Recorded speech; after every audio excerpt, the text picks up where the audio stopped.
warahmatullahi wabarakatuh. Perkenalkan, nama saya Hisna Rahmadina dari kelas 3G dengan nomor NIM 20010252554. Saya mahasiswi Universitas Muhammadiyah Profesor Dr. Hamka dari program studi PGSD Fakultas Keguruan dan Ilmu Pendidikan. Tujuan dibuatnya video ini adalah untuk memenuhi tugas akhir mata kuliah Strategi Pembelajaran dengan dosen pengampu Ibu Dr. Haji Ihsana El-Khuluqo, MPD. Di sini kita akan membahas tentang gaya mengajar penemuan terpimpin. Sebelum itu, kalian tahu nggak sih apa itu gaya mengajar penemuan terpimpin? Gaya mengajar penemuan terpimpin itu adalah gaya mengajar yang guru memberikan serangkaian pertanyaan yang jawabannya sesuai dengan tujuan pembelajaran yang akan diajarkan. Lalu, jawaban dari siswa tersebut dianggap sebuah penemuan, konsep, dan gagasan dalam hal pengetahuan dan keterampilan. Metode pembelajaran yang sesuai dengan materi pelajaran sangatlah menentukan tingkat keberhasilan peserta didik dalam memahami pelajaran. Dalam hal ini, guru berperan penting sebagai fasilitator penentu metode pembelajaran dalam membentuk pola pikir siswa dan pemahaman siswa yang berkualitas. Pada dasarnya, pendidikan dalam prakteknya itu tidak bisa dipisahkan dengan kegiatan belajar. Dengan kata lain, berhasil atau gagalnya pencapaian, tujuan pendidikan itu sangat bergantung pada proses belajar peserta didik. Selanjutnya, kita akan membahas apa itu penemuan. Penemuan adalah terjemahan dari discovery. Menurut Sun, discovery adalah proses mental di mana siswa mampu mengasimilasikan suatu konsep atau prinsip. Proses mental tersebut ialah mengamati, mencerna, mengerti, menggolong-golongkan, membuat dugaan, menjelaskan, mengukur, membuat kesimpulan, dan sebagainya.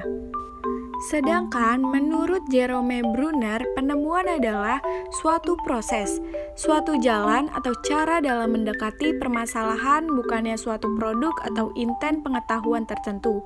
Dengan demikian, di dalam pandangan Bruner, belajar dengan penemuan adalah belajar untuk menemukan, di mana seorang siswa dihadapkan dengan suatu masalah atau situasi yang tampaknya ganjil sehingga dapat mencari jalan pemecahan.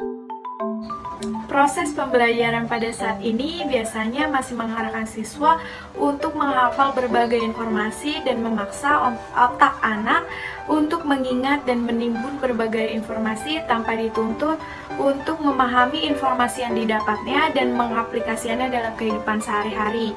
Oleh karena itu, akibatnya ketika anak didik kita lulus, mereka hanya pintar dalam teorinya saja, tetapi tidak pintar dalam pengaplikasiannya pada kehidupan sehari-hari.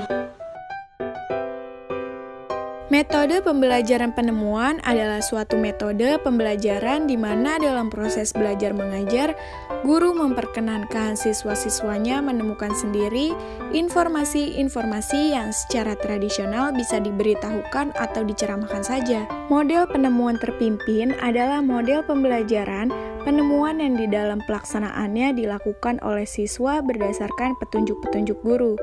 Petunjuk yang digunakan pada umumnya berbentuk pertanyaan membimbing. Metode pembelajaran ini merupakan suatu cara penyampaian ide atau gagasan melalui proses menemukan. Fungsi pengajar atau guru di sini bukan untuk menyelesaikan masalah dari peserta didik, melainkan membuat peserta didik untuk menyelesaikan masalahnya itu sendiri. Di dalam model penemuan ini, guru dapat menggunakan strategi penemuan yaitu secara deduktif, induktif, dan keduanya bisa digabungkan. Selanjutnya itu ada fase-fase dalam pelajaran menggunakan model temuan terpimpin. Fase pertama, pendahuluan. Guru berusaha menarik perhatian siswa dan menentukan fokus pelajaran. Fase kedua, fase terbuka. Guru memberikan contoh dan meminta siswa untuk mengamati dan membandingkan contoh-contoh. Fase ketiga, fase konvergen.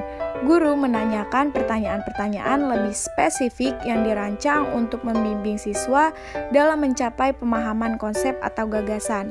Fase keempat, penutup dan penerapan. Guru membimbing siswa memahami definisi suatu konsep atau pernyataan generalisasi dan siswa menerapkan pemahaman mereka ke dalam konteks baru. Sasaran gaya penemuan terpimpin. 1. Melibatkan siswa dalam proses penemuan yang konvergen. 2. Mengembangkan hubungan yang serasi dan tepat antara jawaban siswa dengan pertanyaan yang diajukan oleh guru. 3. Itu adalah mengembangkan keterampilan untuk menemukan jawaban yang berurut yang menuju pada penemuan konsep. Yang keempat, mengembangkan kesabaran guru dan siswa karena sifat sabar sangat diperlukan dalam proses penemuan. Nah, kita akan membahas kelebihan dan kekurangan gaya mengajar penemuan terpimpin. Kelebihannya, yang pertama, mendorong keterlibatan siswa dalam mengikuti pembelajaran. Yang kedua, siswa dapat berpartisipasi aktif dalam pembelajaran yang disajikan. Yang ketiga, meningkatkan motivasi siswa. Yang keempat, pengetahuan yang didapatkan melekat lebih lama. Yang kelima, mengembangkan pemikiran siswa. Kekurangannya yaitu metode ini menimbulkan asumsi bahwa ada kesiapan pikiran untuk belajar. Misalnya, bagi siswa yang kurang pandai akan mengalami kesulitan berpikir atau mengungkapkan antara konsep-konsep yang tertulis atau lisan, sehingga menimbulkan frustasi pada siswa tersebut. Yang kedua, dalam penerapannya membutuhkan waktu yang lama.